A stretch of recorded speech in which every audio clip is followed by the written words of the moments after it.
ó ti ṣẹlẹ̀ o, wọ́n ti já àwọn ọmọ ilé-ìwé kó ní Ọ̀yọ́ state ní Ìbàràpá ní Ọ̀yọ́ state. Àwọn agbésùmọ̀mí ti lọ jí àwọn ọmọ, wọ́n ti lọ jí àwọn ọmọ akẹ́kọ̀ọ́ gbé o. Ẹ wo, ẹ wá kẹ̀kẹ́ fìdílé kẹ́ wá gbọ̀n kan tí bàbá wa Wíkóńkó èyí tí wọ́n sọ nípa àwọn ọmọ tí wọ́n ṣẹ̀ṣẹ̀ jí gbé o. Wọ́n ti sọ̀rọ̀ nípa pásítọ̀ Adébóyè náà pẹ̀lú Tinubu. Ẹ wo, ẹnu mi kọ́ lé ti máa gbọ́ gbogbo ẹ wá kẹ̀kẹ́ fìdílé kẹ́ wá fi ti gbéyàwó. Àwọn akẹ́kọ̀ọ́ tí wọ́n tún jí kó nínú igbó Ìbàràpá,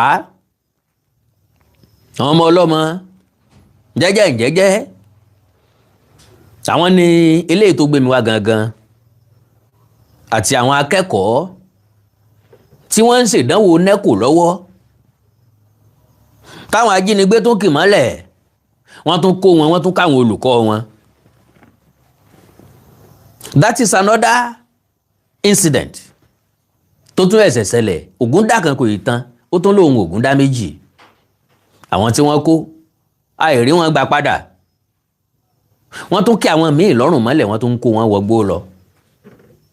Ẹ wá ní orílẹ̀-èdè yìí ọ̀dà bí eré bí àwàdà, àlàbọ̀rún ń dẹ̀wù gbogbo tá a nílẹ̀ yìí ó wá dìgbò táwọn ajínigbé ti fi ń sararin dín. Ajínigbé lókù tí ń kọ̀ǹtró lẹ̀ yìí, ìjọba ò lágbára mọ́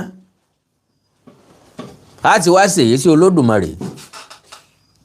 Bóò ní ká ti ṣe, bóò ní ká ti rìn, ọ̀nà àti jàjàbọ́dà. Àwọn akẹ́kọ̀ọ́ ahoro Sele, àwọn eléyìí ó sì wà ń bẹ̀. Wọ́n gbọ́rọ̀ lẹ́nu ọkùnrin kan tí ń bẹ nílé ìjọba, tó ti ń bẹ nílé ìjọba tẹ́lẹ̀, tó ní wọ́n jí nephew òun gbé. Ó lò 37 days lọ́dọ̀ àwọn ajínigbé. Eléyìí ń bẹ láàyè ọ̀tọ̀ àwọn Ògèdèngbé kí n má fi gbà kókò. Bàbá wa pásítọ̀ ọjọ́ rìdíìmù, pásítọ̀ Enoch Adébóyè Adéjàre, bàbá sọ̀rọ̀ lórí ọ̀rọ̀ insecurity. Làwọn èèyàn bá mú bàbá aládùn àgbà mú lórí social media. Ìbú tán lé ilé ebú, èpè tán lé ilé pè. Wọ́n ní ń bí bàbá wà láyé Jonathan ń bá wọn náà protest. Kí wá ló dé tí bàbá àjọ rìdíìmù ní a ò lè expect Bọ́lá Ahmed Tinubu kó gbé kakí wọ̀. Gbogbo ọmọ Nàìjíríà lọ́kọ̀ mínú. Bó lórí orílẹ̀-èdè bá lè gbé kakí wọ̀, kò sí ní tó bá dé ń bẹ̀ o. Bàbá láàlè sọ pé kí Bọ́lá Tinubu gbé kakí wọ̀ kó wọnú igbó lọ. Lóòótọ́ ni. Ṣùgbọ́n bẹ́jọ́ bá jẹ́ tẹrin, kò pé ká mọ̀mọ́ dá. Ńgbà ayé Goodluck Jonathan, this same Bọ́lá Ahmed Tinubu yìí jáde, ó protest. This same bàbá Adébóyè pẹ̀lú àwọn onígbàgbọ́ kan náà, wọ́n jáde, wọ́n protest. Kí ló dì í lọ́wọ́ láti protest eléyìí? So, ṣé ká sọ wípé ethnic bigot ni gbogbo wa, including myself? Because tó bá dàsìkò kan nínú ìrìn àjò ayé wa, àmọ́ pé tó ẹ̀yà mi làkọ́kọ́ o, especially myself. Yorùbá will always be the first on my mind. So, and that one is natural. Kò sí ẹ̀yà kan tí yóò ronú fẹ́ yà mí. Let's all be sincere with ourselves. Ṣàfẹ́ntí bá ń parọ́, àwọn hypocrite náà máa ń fẹnu jà fẹ́ yà mí instead of ẹ̀yà tiwọn. Lóòótọ́, ìjọmọlúàbí ọ̀tọ̀, ìjọmọnìyàn ọ̀tọ̀. Ṣùgbọ́n Yorùbá ti parí ọ̀rọ̀, wọ́n lẹ́ni ó bá sínwín bí òkú ìyá ẹni. Bàbá ya wèrè bí òkú bàbá ẹ̀ náà kò bá di. Àwọn ẹ̀yà tá a fẹ́ kú nítorí wọn, tá a fẹ́ jà nítorí wọn, ǹjẹ́ wọn ń jà nítorí tiwa. So, ojú ayé ni, kò ní ìtumọ̀ lọ́dọ̀ ru wa. Táwọn akẹ́kọ̀ọ́ tí wọ́n tún jí kó nínú igbó Ìbàràpá, àwọn ọmọ ọlọ́mọ jẹ́jẹ́ àwọn ní eléyìí tó gbé mi wá gangan àti àwọn akẹ́kọ̀ọ́ tí wọ́n ń ṣèdánwò nẹ́kò lọ́wọ́ káwọn ajínigbé tún kì mọ́lẹ̀ wọ́n tún kó wọn, wọ́n tún káwọn olùkọ́ wọn. That is another incident tó tún ẹ̀sẹ̀ ṣẹlẹ̀. Ògúndá kan kò ì tán, ó tún lóun Ògúndá méjì. Àwọn tí wọ́n kó àìrí wọn gbà padà, wọ́n tún kí àwọn míì lọ́rùn mọ́lẹ̀, wọ́n tún kó wọn wọgbó lọ. Ẹ wá ní orílẹ̀-èdè yìí ọ̀dà àpé ò ní dáa torí pé ń tó sọ pé ìlú ó dùn ó nìkan kọ́ ni ó jẹ́ ẹ̀. Àfáà tó ní yóò mú ọmọ rẹ̀ ò ní jẹ tírà. Eléyìí ń túmọ̀ sí wípé ìrọ̀rùn gí ni ìrọ̀rùn ẹyẹ. Bàbá ti ń gbàdúrà àlàáfíà ló à ń gbàdúrà àlàáfíà ara wa. Bó nílé ẹ̀gbẹ́ rẹ tí ó bá ti ní sinmi, possibility ń bẹ kí wọ́n wá kànlẹ̀kùn ilé rẹ lóru. Àbí ọ̀sẹ̀lẹ̀ sí ń rí ni táboyún wà nílé kejì ilé kẹta ládùúgbò yín tí wọ́n fẹ́ gbé lọ sílé ìwòsàn bóyá ńgbà tí ń rọbí tó fẹ́ bímọ tí wọn ò sì ní mọ́tò là tàbí lọ́kadà tó jẹ́ pé lẹ̀kùn ilé rẹ̀ wọ́n wà á kàn. Ẹ dákun sà, ẹ má bínú, ìyàwó mi ló ti ń rọbí látàárọ̀ ibi tó sì gba káàdì sí jìn díẹ̀, mo wá ní kẹ́ bá ń help ẹ̀ kẹ́ bá gbé dé hospital. Dákun torí Ọlọ́run sóò ní ẹ lọ. Àbọ̀ sọ pé ẹ wò mò ń sùn lọ́wọ́ o. Ọ̀nà méjì ló pín sí. Ìsídà kò fọ́n kọ́kọ́rọ́ pé mi ò lè wa mọ́tò lálẹ́ o, kọ́kọ́rọ́ rẹ̀ máa gbé lọ, tó bá dàrọ̀ ìbá ń gbé mọ́tò wá, tàbí kó o parun mọ́jú kó o bá wọn gbé lọ, because ọ̀nà méjì ló pín sí. Bí wọn ò bá rí gbé lọ tí nǹkan bá ṣẹlẹ̀ sáláboyún, sọ́ọ̀sà kúrò ládùúgbò ni wọn ò ní fojú rẹ̀ wù ọ́, ìwọ gan ló ní lórí síra ẹ̀. Ẹlẹ́ẹ̀kejì, wọ́n wá rí miss aláboyún ọ̀hún wá padà bímọ, ojú wo ló fi kí wọn pé ewu ọmọ ńjọ́ kejì àbí ńjọ́ kẹta? Bó lẹ́tùn ṣe wora yín só kúrò ládùúgbò fún wọn. So àwọn nǹkan kan máa ń wà tó jẹ́ wípé kò ní ṣẹlẹ̀ síyàn ṣùgbọ́n yóò ṣẹlẹ̀ sẹ́ni tó kàn yàn. Ń la fi sọ wípé ẹ̀já fojoojúmọ́ ayé ṣe rere torí òní kọ́ torí ọ̀la àwa àti tàwọn ọmọ wa ni. Pápápẹ́ jẹ́ kí n sáré lọ sọ̀rọ̀ ti bàbá Adébóyè ká tó lọ sọ́dọ̀ àwọn tajínigbé.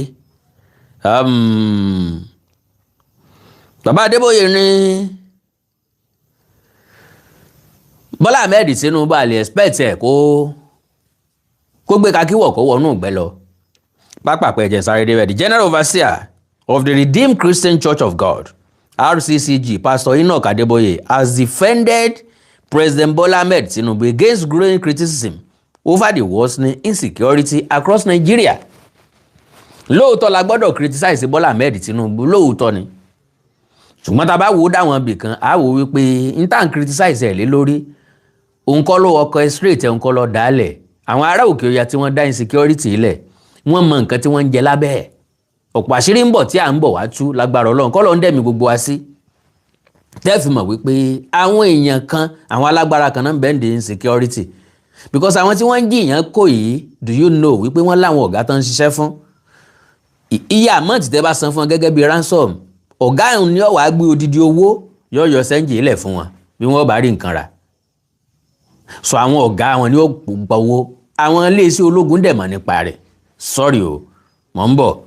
Now, worsening insecurity across Nigeria. The cleric insisted that the president cannot be blamed for failing to personally confront terrorism on battlefield. Ó láwọn èèyàn tó yàn sípò, ó láwọn alágbára tó pè pé iṣẹ́ yìí ẹkúnjú òṣùwọ̀n ẹ̀rì ṣe fún mi. Báwọn yẹn bá kùnà, ìjọba náà ló kùnà. Tinubu náà sì lánàá kàlébù sí. Lóró ni chief the commander chief of armed forces. Olórí ogun náà ni ogun dojúkọ. Speaking at the US Nigeria Faith Heroes Award Gala organized by the Save Nigeria Group in Washington, D.C. on June 23, Adeboye argued that Tinubu had discharged his constitutional responsibility by issuing directives to the nation's security agencies, addressing concern over the escalating wave of terrorism, kidnappings, and violent attacks across the country. Adeboye said critics expecting the president to physically lead military operations were being unrealistic. He said, and I quote, "I need to make this one clear. I don't support those who are accusing the president of not doing enough. When commander-in-chief has given instructions to his subordinates, he has done his bit. You don't expect him to go and put on khaki and fight, Adeboye said. When my friend Trump gives instruction to go and bomb anywhere, he doesn't leave the White House. He has done his bit. I hereby command bomb Iran, and then he goes to his bedroom and sleeps. The rest is left to the supporters. Despite this defending Tinubu, the cleric admitted that Nigeria's security crisis had deteriorated significantly, revealing that terrorist activities had spread from northern Nigeria into the southern part of the country, including areas close to him. He said, and I quote, "Things has gone far." Bí bàbá ṣe sọ̀rọ̀, things has gone far, far worse than before the bomb came. He said, referring to the United States bombing of Islamic terrorists last December. He said, and I quote, "Far, far worse, so bad that they are asking, where is your God? That is how bad it is. The terrorism, kidnapping, and so on that were in North are now even at my doorstep. They have come all the way down to the South. And of course, the sponsors, they are unknown, and they are still moving about freely." So I told him to tell all the military people, you have 90 days, wipe out this rubbish or resign, and then take care of supporters, the sponsors. Tinubu ló ń sọ báwọn. Okay, you know them, he said, referring to an earlier public appeal directed at the presidency. Some of them are businessmen. Some of them are politicians. Go after them, because if you do not deal with those who are supplying these people with arms and ammunition, and most of the time, when they go about on motorcycles. If we don't go after the sponsors, the people will continue. Meanwhile, oríṣiríṣi àṣírí ní ń tú wípé àwọn nǹkan àlùmọ́ọ́nì inú ilẹ̀ ń làwọn tí wọ́n ń rán àwọn èèyàn láti jíyàn gbé yìí ni wọ́n ń rí ládùúgbò bẹ̀. Ṣùgbọ́n distraction ni wọ́n fi àwọn tán bá jí kó yìí ni wọ́n fi ṣe. All right, pápápá ẹjá kọ́kọ́ wọ ti ìpínlẹ̀ Borno ká tó wá sí ìpínlẹ̀ Ọ̀yọ́ padà. I met Ibarapa. Eléyàn God bless you, sir. Eléyàn ni a gbọ́rọ̀ lẹ́nu àwọn ajínigbé ọ̀hún gangan. Bó ni ṣe kú, bó lọ́bẹ̀ ṣe bẹ́ẹ̀, bó ni wọ́n ṣe rìn, kí wọ́n rò débẹ̀, kí wọ́n ń bá káàkiri. Ṣé Yorùbá ní bẹ́ẹ̀ ni àbẹ́ Fúlàní? Lóòótọ́ làwọn kan sọ fún wa wípé àwọn Fúlàní ti ń terrorize wa. Wọ́n láwọn Fúlàní ilẹ̀ mẹ́ẹ̀ẹ́nẹ́. Ṣùgbọ́n àwọn Fúlàní Nàìjíríà náà ò jọ̀wọ́ iṣẹ́ ibi yìí, wọ́n ń ṣe dáadáa. Ẹ gbọ́rọ̀ lẹ́nu wọn. Troop rescue 10 NECO candidates abducted by ISWAP in Borno. Troops of Operation Adinkai have rescued 10 of the 11 National Examination Council NECO candidates and teachers abducted by suspected ISWAP terrorists during an attack on Lassa community in Asikra, UBA local government area of Borno State. The acting military information officer, Captain Mohammed Goni, disclosed this in a statement on Monday, saying the attack occurred at about 9 a.m. while students of the technical secondary school were writing their NECO examinations. According to the statement, the theater command immediately launched a coordinated search and rescue operation by deploying group troops, strike aircraft and intelligence, surveillance and reconnaissance platforms from the air component of Operation Adinkai. The troops tracked the fleeing terrorists to the Dagu area where they engaged them in the first gun battle. They said, and I quote, "The troops, guided by area surveillance, successfully rescued 10 abducted victims unarmed. The rescue candidates and teachers are currently receiving appropriate care and support. The military said effort tí wọ́n lò ń bẹ̀ hàn tí wọ́n discharge àwọn tó lọ ẹkọ̀ òfurufú gangan tí wọ́n dẹ̀ lé wọn bá kí ló dé tá lò nínú igbó Old Ọ̀yọ́ National Park. Àwọn akẹ́kọ̀ọ́ wa tán kó ń bẹ̀ láti bí ọjọ́ bíi mélòó kan sẹ́yìn títí ń lọ oṣù méjì báyìí kí ló dé tá rescue àwọn náà, because tó bá ti ń di July 15 ni yóò pé oṣù méjì gẹ́rẹ́gẹ́ táwọn ọmọ yìí ti kó nínú ilé wọn. Lóòótọ́ làwọn èèyàn kan sẹ́ndí fídíò kan sí mi tí wọ́n fẹ́ fi sọ wípé àwọn akẹ́kọ̀ọ́ yẹn ni wọ́n wà nínú fídíò yẹn. Àwọn akẹ́kọ̀ọ́ ń dàbí ọmọ tó ní pansọ́kọ̀, wọ́n dàbí ọmọ tó ní pansọ́kọ̀ kámọ̀dàkọ̀ kwásọkọ̀ báwọn ìyá wa ṣe nu ó ṣe wá rí bí ọmọ tó ní pansọ́kọ̀ báyìí. Àgbẹ̀ àmọ́ mi kwásọkọ̀ ni kwásọkọ̀ pansọ́kọ̀ ó ní pansọ́kọ̀. Àwọn ọmọ yìí ò róúnjẹ jẹ bọ̀ èmi ò gbà pé àwọn akẹ́kọ̀ọ́ ti ọ̀dọ̀ wa ni. Àwọn èèyàn máa ń oríṣiríṣi nǹkan náà máa ń tag mọ́ nǹkan tí ń ṣẹlẹ̀. So the troops guided by areas of during the operation, troops reportedly outmaneuvered the terrorists, inflicted casualties on them, and recovered 7 motorcycles used during the attack, significantly disrupting their escape. The operation, however, claimed the lives of one soldier of Operation Adinkai and a member of the Civilian Joint Task Force. They said, and I quote, "Their courage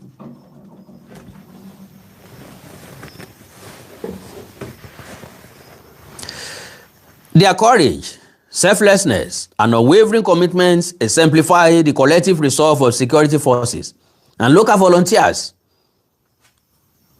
who continue to risk their lives daily to protect innocent citizens and restore peace across the Northeast," the statement added.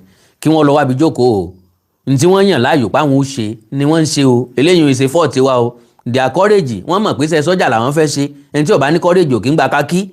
So yẹn ò kì í ṣe excuse kan ṣiṣẹ́ tán fẹ́ ṣe kan gẹ́dẹ̀ kíní kan out ẹ lọ wá bí jókòó jàre. So now ẹ já padà sí ọ̀dọ̀ wa níjọba nípínlẹ̀ Ọ̀yọ́ nínú igbó Ìbàràpá níbi tí wọ́n tún ti jí àwọn akẹ́kọ̀ọ́ gbé. Bẹ́ẹ̀ bá rí thumbnail mi picture wọn lè rí ń bẹ̀. Okay, picture àwọn tí wọ́n jí kó lọ yẹn lè rí hùn. Alright, now ká tó gbọ́rọ̀ lẹ́nu wọn ẹ gbọ́ ohun tó ṣẹlẹ̀ bó ti ṣẹlẹ̀ gan. 4 suspected kidnappers arrested in connection with the abduction of 2 children in Ibarapa in Oyo State. 4 suspected kidnappers arrested. Oyo kidnap suspect trade blames after arrest over abduction of 2 children. Police said the 4 suspects are assisting investigators with information aimed at tracking other members of the criminal network. Now, 4 suspected kidnappers arrested in connection with the abduction of 2 children in Ibarapa in Oyo State. On 27 June, have offered inflicting accounts of their involvement in the crime, each attempting to shift responsibility to the others following their arrest by security operatives. Because wọ́n bá bèrè lọ wọ́n bá sọ pé eléyìí ló ní akálọ o, eléyìí ó sọ pé ẹ má parọ́ mọ́ mi èmi kọ́ o, ọ̀tọ̀ lẹni tó ní akálọ èmi náà tẹ̀lé wọn ni o, àtẹni tó ní akálọ àtẹni tó tẹ̀lé wọn, gbogbo yín lẹ́jọ́ jẹ̀bi ẹ̀sùn.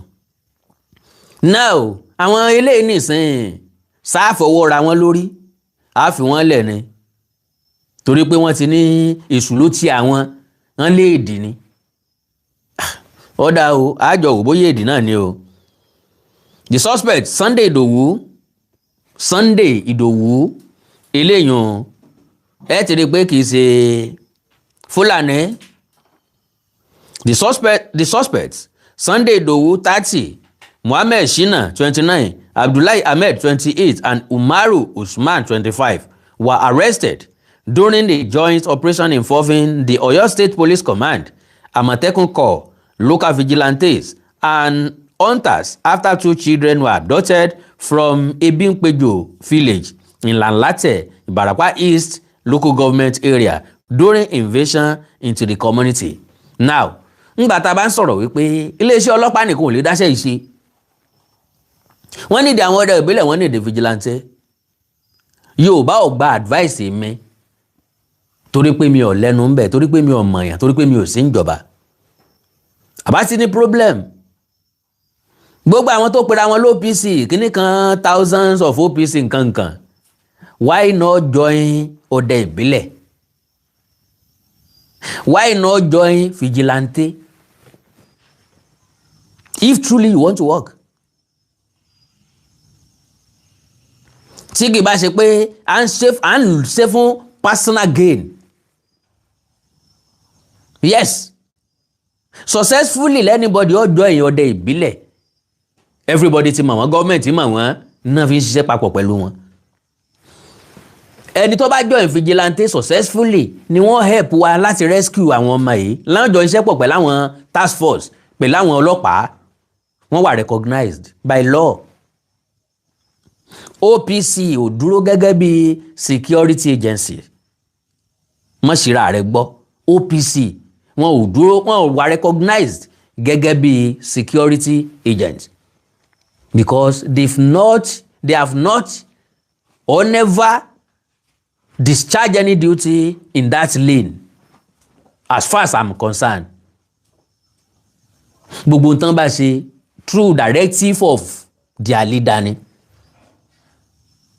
So wọn ò kì í ṣe security agent. Débi tá a lè pè wọ́n tí nǹkan bá ṣẹlẹ̀. Mr. Tunde Okoli, mi ní wáyìntì, God bless you sir. Ẹ ṣé ẹ kú ojoojúmọ́, mi ní wáyìntì, lágbára Ọlọ́run mi ní jọra mi lójú. So kí ni tí mò ń try láti sọ? Òun ni wípé ọ̀pọ̀lọpọ̀ nǹkan tá à ń ṣe nílẹ̀ káàárọ̀ òjíire, olè àtojú kòkòrò ń lọ fẹ́ rán wa sọ́run àpàpàǹdodo. Èmi mo fẹ́ gboríyìn, ìwọ lọ fẹ́ gboríyìn, kò yẹ kí wọ́n yìn ọ́, ọba mi ń bẹ̀ ni, èmi mo kọ́kọ́ dé, n ti ń yọ ilé ayé wa lẹ́nu nu. Tá a fi ń gbègbè ayé ẹrú. Unfortunately, tá a fi ń play second fiddle to other regions. Tá a fi sọ̀rọ̀ wa di laughing stock láàrin àwọn ẹ̀yà tó kù. Wọ́n á ní tẹ́ bá ń wá dumping site, ẹ máa lọ sílẹ̀ Yorùbá. Ẹ lọ dump àwọn Fulani, àwọn Haúsá tí òrò ń jẹjẹ, tí ò ríṣẹ́ ṣe, ẹ dump wọn bẹ́ẹ̀, kálukú fà ìwé ń bẹ̀. Tọ́ra ti wà too much accommodating. Láti wà too accommodating. Kò sẹ́ńtà lè gbà lé wa bá a bá ti rówó. Owó ọ̀nà kò sí nǹkan tá a fi ṣe o. At the end of the day, kẹ́ mo fẹnu já. Láàrin ọ̀sẹ̀ kan ẹ̀nà tán. Kẹ́ẹ̀kan wá examine ẹni tẹ́ fẹ́ gbowó lọ́wọ́ ẹ̀. Ẹ béèrè iṣẹ́ tí ń ṣe, ó dọ̀ràn sí wa lọ́rùn. A ní lè ṣe. Ńgbà bá kó wọn wọlé tán bá bẹ̀rẹ̀ sí ní terrorize wa. A ní mọ bí tán, àmọ́ gbà tán jáde, àmọ́ gbà tán wọlé. Because àwa gangan ò bá wọn gbé. Asáàkànmọ́ pa gbàyàn sílé, wọ́n sì ń sanwó fún wa náà ni. Problem wa nìyẹn. Bọ́ bá jẹ́ pé lóòótọ́ ńlá fẹ́ kílẹ̀ Yorùbá wà lálàáfíà, mo ti sọ láti bí ọdún 6, 7, 8 sẹ́yìn pé Àmọ̀tẹ́kùn pẹ̀lú yúnífọ́ọ̀mù ọ̀dà o, ṣùgbọ́n rú Àmọ̀tẹ́kùn táwọn expect kọ́ lélẹ́yìí tá a rí. The best way for us òun ni pé vigilante ti wà establish. Ẹjá máa darapọ̀ mọ́ vigilante. Gbogbo àwọn tá a bá lá ní interest sí security outfit. Let's join the vigilante tó lè iṣẹ́ pọ̀ pẹ̀lú ọlọ́pàá, tọ́lọ́pàá lè mú dání. OPC ṣẹ̀ṣẹ̀ ń dó dà proofa gọ́ọ̀mẹ̀ntì kan àbá proofa ọ̀gá wọn. Kò make sense tó. Because àwọn ló ń pariwo jù lórí social media nísìnyí. Ariwo tí wọ́n dẹ̀ ń pa sí wa létí ni pé àwọn ní millions followers. Million followers tí ò ṣiṣẹ́, we don't know their impact. So now pàápàá Ọ̀yọ́ people, police said the first suspect Mbo. Okay.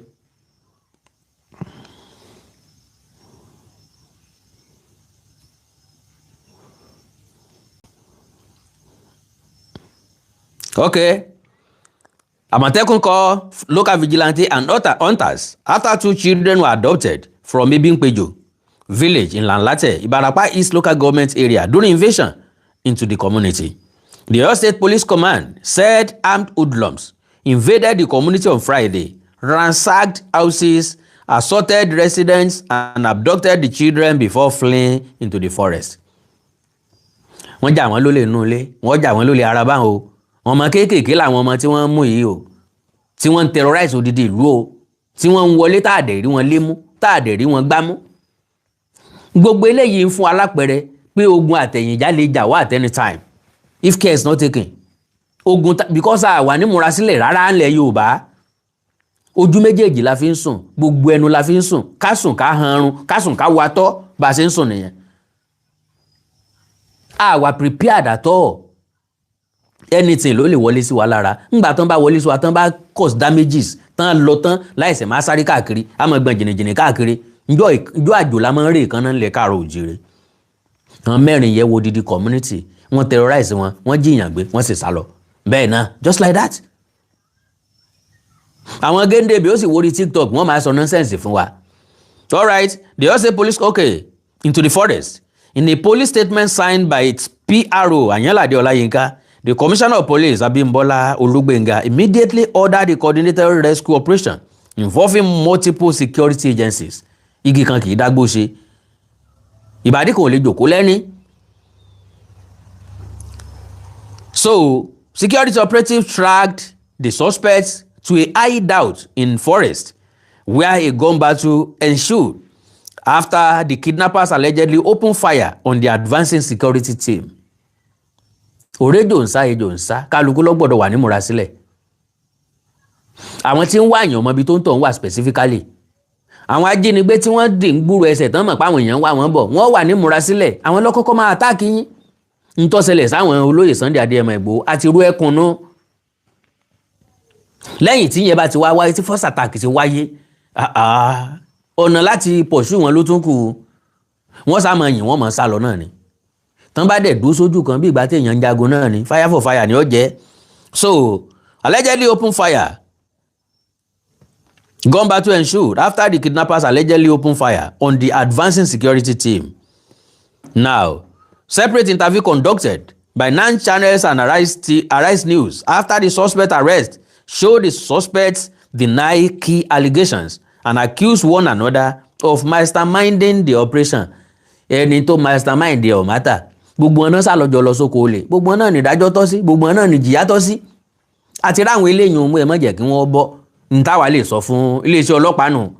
Kì í ṣe pé bọ́yẹ́ nìkan dé lọ́la ó wá gbà wọ́n kalẹ̀ àbá gbé wọn lọ ilé ẹjọ́ àwa gba béèlì wọn. Bí ìgbà tá a fẹ̀mí àwọn ìlú tó tán ti lọ jíyàn gbé a fi sínú ewu nu a tún sọ pé kán tún padà lọ bẹ̀ anytime tàbí kán lọ sílùú mi. Bọ́ wá ṣe bà wọ́n o bá a ṣe mú wọn o ẹ jẹ́ gbé wọn lọ ilé ẹjọ́ ẹ jẹ́ kán lọ tì wọ́n mọ́ abolongo tàbí lágodi kí wọ́n máa fi sùúrù jẹ̀wá wọn bẹ̀. Ẹ̀sìn investigation yín dáadáa àwọn ikọ̀ mélòó wọn ní àwọn mélòó ló tún kù inú gbogbo wọn pinra wọn sí ọ̀nà tá a fi lè pinwọ́ gbogbo wàhálà yìí nìyí. Mr. Shina, who police said travel from Ilorin to participate in the abduction. Now láti jíyàn gbé ní Ìbàràpá èèyàn wá láti ìlú Ìlọrin láti wá join wọn. Ó ṣẹ̀ṣẹ̀ wá ń sọ pé nìkan ló mastermind ẹ̀ nìkan mastermind ẹ̀. Iṣẹ́ tó wá ṣe láti àyà Ìlọrin ṣé wọ́n ọ̀mọ́ ni. So, participate in the abduction, claimed he was repeatedly pressured to join the operation despite initially refusing. That is nonsense. Ọmọ kékeré kọ́ lẹ̀ ń bá wí, dèdèrè bíi tí kọ́ lẹ̀ ń bá wí. Ó wá láti ìlú Ìlọrin, ẹnìkan kò gbébọn sí ọ létí pé kó ká lọ sóko olè. Ìlọrin ló wà tí wọ́n ti ń pè ọ́. Ó wá ní dandan torí pé pressure pọ̀ ló jẹ́ kó wá bá wọn. No, pressure kọ́ torí interest àtòwú tó fẹ́ pín bẹ̀. Ló jẹ́ kó wá join wọn. According to him, a fellow suspect had approached him several times over a period of more than a month to participate in a kidnapping mission. Àwọn yẹn ti jingiri ń bẹ̀. Wọ́n ti ń ṣe tẹ́lẹ̀tẹ́lẹ̀. Ìwọ náà ò lè sọ pé ò ṣe rí. Torí béèyàn bá rìnrìn àwàsá, wọn ìfèkùrọ́ lọ. Yorùbá ní in tí ò ṣe ni rí a kì í bó tún dé sí ni. Bọ́ọ̀ bá ṣe rí wọn ò ní fi lọ. Èyàn ó sì wá bá mi nísìnyí pé Mr. Awikonko afẹ́rẹ́ ìjiyàn gbé lọ́la o afẹ́kẹ́yìn náà darapọ̀ mọ́ wa ó ń pè é sẹ́ẹ̀ sórí ibú. Ta lè fẹ́ rí ìjígbé kí ni ti ń pẹ̀lẹ́ fẹ́ lọ jíyàn gbé? Tàbí kí n dọ́gbọ́n béèrè pé bọ́lá ti fẹ́ lọ jíyàn gbé kí n sì lọ bá àwọn ọlọ́pàá tó àfẹ́ lọ jíyàn gbé lọ́la o báyìí ni o báyìí kàṣà báyìí káwọn òdìbí tẹ́ ti dúró dè wà lélẹ̀ yìí o gbogbo asá ni arrest gbogbo apátápátá ni ẹ kó so kẹ́ ẹ bá wa ṣẹjọ́ kẹ́ ẹ mọ bẹ́ẹ̀ ṣe yọ èmi tí mo wá ṣe alamí èmi ìsara wọn o wọ́n ṣèèṣì mú mi mọ́ra wọn ni o wọ́n mọ̀ pé mi náà ni wọ́n padà tú àṣírí wọn. ìmọ̀ mo jẹ́rìí àwọn ọlọ́pàá lẹ̀ yìí wọ́n ó tún rò nǹkan mólúwa rẹ̀ lásán ni wọ́n á ní bọ́ọ̀bá mọ̀ ń parẹ́ wọn ò lè fi lọ. ọlọ́pàá Nàìjíríà ṣá ẹ́skíìsì mi mo wá sọ fún wa nígbà yẹn ń kọ́ bóyá o ti mọ̀ pé a máa mú iná ni ń lọ jẹ́ kó o tètè sáré wá sọ jẹ́wọ́ ọjẹ́ sòótọ́ tó o bá yètè sòótọ́ ní sáà máa bá a ṣe fẹ́ kọ́fà ẹ ọlọ́pàá ọmọ ọmọ ṣe rò nǹkan mọ́ èèyàn lásán. So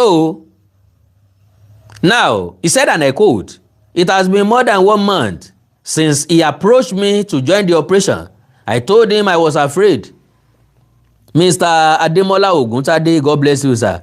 Moristic atera fún mi ní wáyé tí o ẹni náà kan tó kẹ́ torí kan. I told him I was afraid and that neither I nor my family had ever been involved in such things. I am only an Okada rider and I survive on what I earn daily. Rọ́lọ́pàá bàbá rẹ̀ òṣèré ìyá rẹ̀ òṣèré kò túmọ̀ sí pé wo ò lè ṣe ọ̀kánjú àwùjọ rẹ̀ ló jẹ́ kí wọ́n invite ẹ ká lọ farabalẹ̀ sídìí ọsí ọ̀kadà tó ń ṣe oníye tó ń pa lójúmọ́ olófin ń bọ́ rẹ̀ ó sì tó ọgbélé ayé ọ̀kánjú àní ọ̀kánjú lè ojú kòkòrò àìlèmójúkú ò káfẹ́ ọlà àwùjọ ká máa wá ọlà àwùjọ kiri ń ló ti majority yín débẹ̀ sílẹ̀ yìí ò kí n ṣe excuse. So Mr. Shina claimed he ignored several calls from the suspect, but he later came to look for him again and told him it was time for the operation. Wọ́n mọ̀ wípé ó ti jíngírí ń bẹ̀ akínní ọ nínú iṣẹ́ táwọn fẹ́ ṣe ńlọ jẹ́ kí wọ́n fi gbogbo Ìbàràpá lẹ̀ kí wọ́n fi gbogbo ìpínlẹ̀ Ọ̀yọ́ lẹ̀ lọ sí ìpínlẹ̀ Kwara Ìlọrin precisely láti wá píìkì ẹ kì í dẹ̀ ṣe bó o ṣe rò ní ó ṣe rí ìsídàkọ sọ fún ọ pé kán wá gbé ọ kí wọ́n wá gbé ọ ń bẹ̀. So I told him ignore several okay to look for him again and told him it was time for the operation. He said, and I quote, "I told him I have no money and I was afraid, but he insisted we had to go."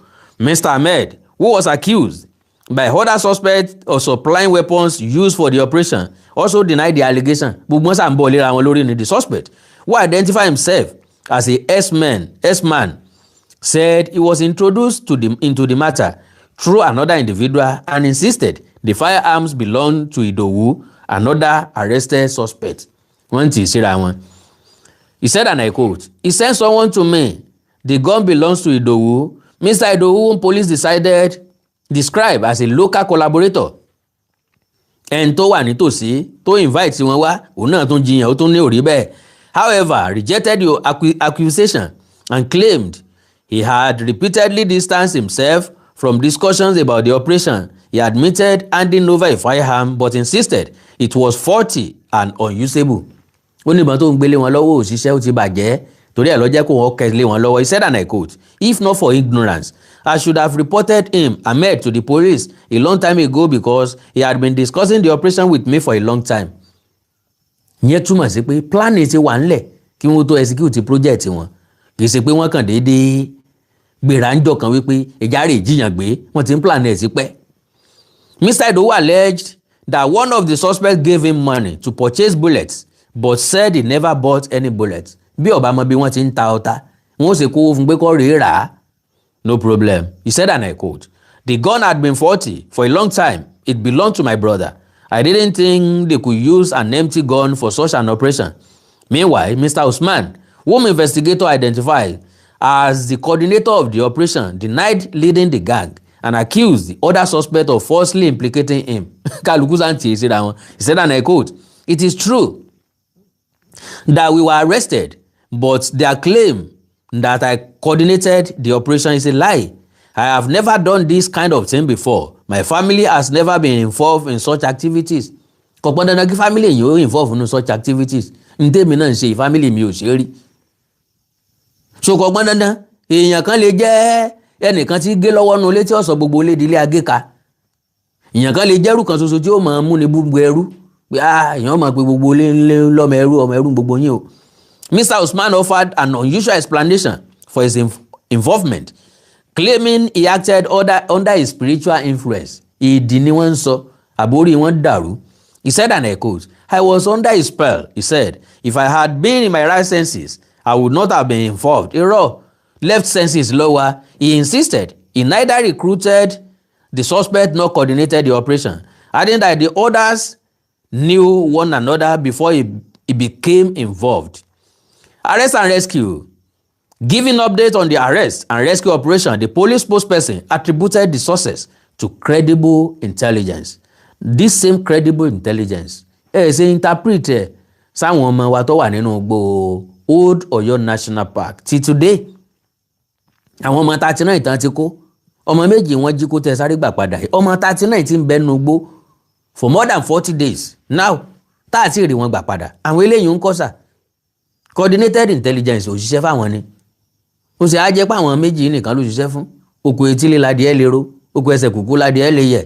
Àwọn eléyìí tí wọ́n gbébọn sí tó dání, náà gbébọn tó lápá títí ò lápá títí tán láwọn gbébọn tó lápá títí ò lápá títí dání. Tó bá jẹ́bọn tó lápá títí ò lápá tí wọ́n gbé dání. Mo làwọn ọlọ́pàá yìí sọ pé wọ́n dojú ìbọn kà wọ́n. Kọ́ má jẹ́ pé òkúta wọn sọ táwọn ọlọ́pàá sọ dìbọn. Ọlọ́run ṣàánú gbogbo wa. Mọ̀ ń bọ̀ ohun èdè. So, acting on credible intelligence, I quote, supported by technical resources and coordinated field operations, the joint security team successfully traced the abductors' hideout deep within the forest. Kí ló dé tá a trace tàwọn akẹ́kọ̀ọ́ 39 àtàwọn olùkọ́ wọn tí wọ́n bẹ́nu gbódò ní? On sighting the advancing security team, the hoodlums opened fire, resulting in a gun duel. The operatives responded professionally, overpowering the criminals and forcing them to flee in different directions. During the operation, a suspect, Usman, was arrested with gunshot wounds sustained while attempting to escape, while the police also recovered 3 mobile phones at the scene. Another suspect, Ahmed, was arrested in a follow-up operation the next day. Further investigation led to the arrest of Idowu, whom police described as a local collaborator, and Shina, who allegedly traveled from Ilorin, Kwara State, to participate in the operation. The children were later rescued during the operation. One of the victims sustained injuries but was taken to the hospital along with the other victim for treatment before reuniting with their families. Police said the 4 suspects are assisting investigators with information aimed at tracking other members of the criminal network. Investigation is ongoing and further development will be communicated as they unfold. Oyo grapples with rising insecurities. The arrests come amid growing concern over insecurity in Oyo State, particularly in rural communities, bordering forests stretching across Okeogun, Ibarapa, and parts of Old Ọ̀yọ́ National Park. In recent months, residents have reported a rise in kidnapping incidents, attacks on communities, and violent crimes linked to armed groups operating in forested areas. The security challenges recently attracted national attention following the abduction of school children and teachers from their school in Urire local government area on 15 May. One of the kidnappers, teacher Michael, was pààyàn. Ẹ mọ̀ jà lọ bẹ̀ wọn. Pápákọ̀ ẹja gbọ́dọ̀ lẹ́nu àwọn ọ̀daràn ẹyẹ tí mo sàn yìí fúnra lára wọn. Ẹ ṣe jẹ́ nínú iṣẹ́ tẹ́ ṣe yìí. Wọ́n ní ìwọ ló pe gbogbo àwọn pé káwọn wá lọ ṣiṣẹ́ tẹ́ ṣe. Ṣé lóòótọ́ ni? Irọ́ ni gbogbo nǹkan tí wọ́n pa mọ́ mi. Lóòótọ́ dé nǹkan ṣẹlẹ̀ sí bá wa. Bọ̀ wípé mi ni mo pè wọ́n. Irọ́ ni wọ́n pa ẹ̀. Mo fi tó gbọmọ fọlọ́wọ́ bá ṣe. Nítorí pé gan fámìlì mi ràn mí. Kò sí ẹni. Ẹ sì máa fọlọ́wọ́ bá ṣe lẹ́rìí sí nǹkan burúkú. Nítorí pé gan fámìlì mi ràn mí. Wọn ò ṣe rí.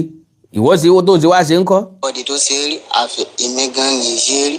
Ṣùgbọ́n èdè tó kọlù wá yìí mo mọ̀ pé bẹ́ẹ̀ ni èmi gan ẹ̀jẹ̀ ti ara mi. Kò gẹ́ ìjà rẹ̀. Ìbàgẹ́ ti ara mi ni. Kò yẹ kí irú èdè yìí kó kọlù mí. So ìtọ́fà lójú táwọn ọmọ náà fi sọ pé èmi mo pè sí wọn ẹgbẹ́ lọ́wọ́ Sunday gan tí mo mọ̀ ọ́ rí.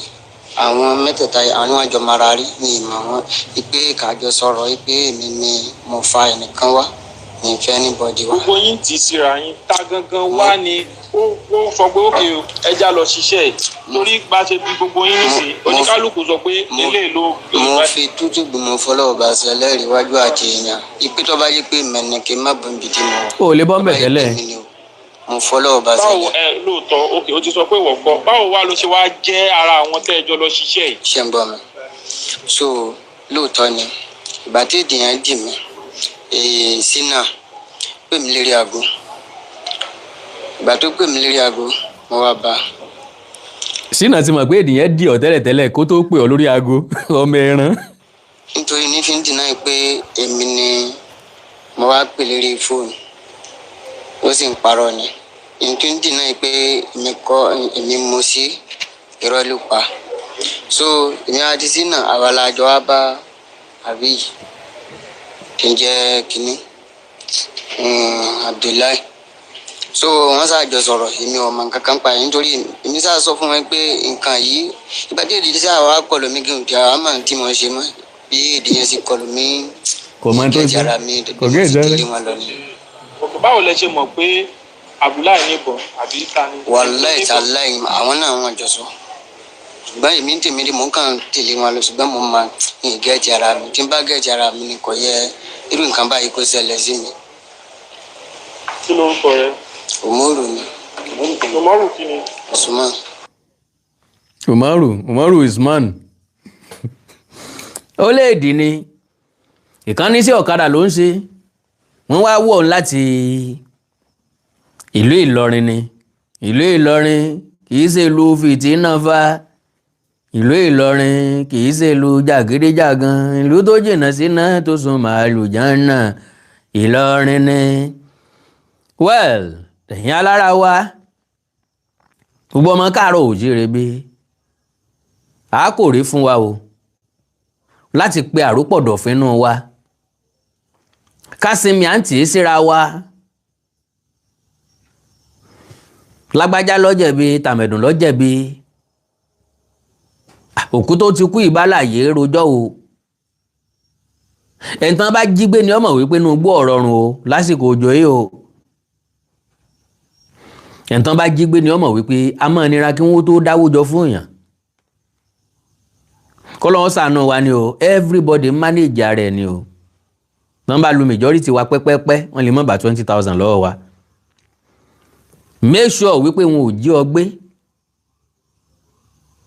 àti dáwó pàjáwìrì kò rọrùn Ọlọ́run níjọ́ ṣẹlẹ̀ sẹ́nìkọ̀ọ̀kan wa ọmọ káàárọ̀ oòjíire ẹjá jígìrì sójúṣe wa ajínigbé ń bẹ láàrin ìlú wa à ń rí wọn lójoojúmọ́ wọn ò kọ́ síwájú orí ni kò sẹ́ńtọ́ mẹni tí wọ́n ń plánù tiẹ̀ lọ́wọ́ báyìí òye yé mi pé àwọn kan ń pèrò pọ̀ lọ́wọ́ bọ́n ṣe ń àrẹ́sì àwọn èèyàn bọ́n ṣe ń pa àwọn èèyàn kò ní túmọ̀ sọ́dọ̀ àwọn kan àwọn tí ó sì tún padà ṣiṣẹ́ ọ̀hún múra rẹ̀ lọ́wọ́ gbogbo ilẹ̀ wa ó gbọ́dọ̀ wà protected the earlier the better tá a bá jígìrì sójúṣe wa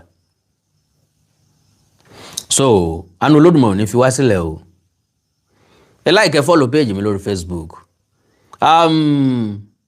kí n má gbàgbé a ti bẹ̀rẹ̀ ìkẹ́kọ̀ọ́ èdè Yorùbá wa tá a ti ń sọ láti gbà yìí a ti parí oṣù kan báyìí oṣù mi ó bẹ̀rẹ̀ ní first Saturday of July pẹ̀lú ògo Ọlọ́run èyí náà fẹ́ darapọ̀ mọ́ wa ẹ lóore ọ̀fẹ́ àti ṣe bẹ́ẹ̀ láti darapọ̀ mọ́ wa ní July section Amẹ́ríkà lẹ́wà ní Canada lẹ́wà ní London lẹ́wà ní European countries lẹ́wà ní ẹ já sọ̀rọ̀ lórí WhatsApp ẹ fẹ́ káwọn ọmọ yín ó darapọ̀ mọ́ wa láti máa sọ máa kà èdè káàárọ̀ oòjíire kí wọ́n má bàa gbàgbé ilé kí wọ́n lè mọ èdè abínibí wọn ìlú ọba lè bí wọn sí lóòótọ́ ṣùgbọ́n èdè wọn ó ṣe pàtàkì pọ̀ ẹ já sọ̀rọ̀ lórí WhatsApp +234 915 147 9599 àti +234 904 851 9362 +234 904 851 9362. ilé mi ń pè mí mọ̀ ń lọ títí dìgbà míì tá tún jọ pàdé ibi ò ní bà yín ọfà ò ní bà yín ìbànújẹ́ ò ní bà yín wọlé kò ní bà yín jáde àtàwọn àtẹ̀yìn kájọ fa ikú dẹ́gbẹ̀rà àkàndọ̀rà kòǹkòǹ ló kọ́ mi lẹ́ẹ̀kan sí i ẹ like ẹ follow page mi lórí Facebook Awikonko television ẹ subscribe sí YouTube channel mi Awikonko TV ẹni nǹkan pàtàkì tẹ́fẹ́ kájọ sọ ẹ já sọ lórí WhatsApp +234 904 851 9362 ó dàárọ̀ òun ayọ̀ lásán ẹ̀yin tẹ́ ra sticker fún mi iná ò ní tanwó yín o ìbànújẹ́ ò ní wọlé yín God bless you all I love you all ó dàárọ̀ òun ayọ̀ o.